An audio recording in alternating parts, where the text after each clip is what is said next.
Viewers, আমরা আছি আপনাদের সাথে এবং দেখতেই পাচ্ছেন আজকে যে রেমাল ঝড়ের নাম দেওয়া হয়েছে সেই ঝড়ের কি গতিবেগ। আর এই ঝড়ের গতিবেগে মানে 150 কিলোমিটার পার ঘন্টায়।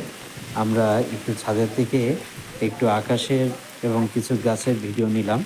তো এই ভিডিওতে আপনারা দেখতে পাচ্ছেন আকাশের খুবই খারাপ অবস্থা, খুব কালো মেঘ হয়ে আছে আর খুবই ঝড়ো হাওয়া বইছে। আপনারা যে যেখানে আছেন সাবধানে থাকবেন, সুস্থ থাকবেন এবং শুকনো খাবার সাথে রাখবেন। গোধূলি 95 ব্লগস পেজ থেকে আপনাদেরকে স্বাগতম। আপনারা যে যেখানে আছেন নিরাপদে থাকার চেষ্টা করবেন এবং নদীর উপকূলে থেকে আপনারা সরে আসুন। আজকে যে আবহাওয়া বার্তা দেওয়া হয়েছে তাতে করে সবাই সকলের সাবধানতার সাথে থাকবেন। গোধূলি 95 ব্লগসে আপনারা সাথে থাকুন, সাবস্ক্রাইব করুন এবং লাইক কমেন্টস করে আমাদেরকে জানাবেন কেমন লাগলো ভিডিওটি।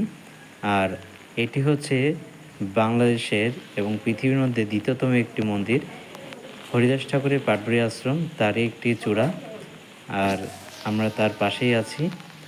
আপনারা দেখতেই পাচ্ছেন সেখানে আকাশের অবস্থা খুবই ভয়ানক। আর ঘর থেকে বেরোবেন না, নিরাপদ স্থানে থাকুন, ভালো থাকুন, সুস্থ থাকুন। বন্ধুরা, অতি জরুরি প্রয়োজন ছাড়া ঘর থেকে বের হবেন না, কারণ এই ঝড়ের গতিবেগ 150 কিলোমিটার পার ঘন্টায়। তো আপনারা বুঝতেই পারছেন, যারা খুব নর্মাল ঘরে থাকেন, টিনের ঘরে বা চাচের ঘরে, আপনারা সেখান থেকে সরে যেয়ে একটু নিরাপদ স্থানে থাকুন, যেখানে ছাদের ঘর আছে।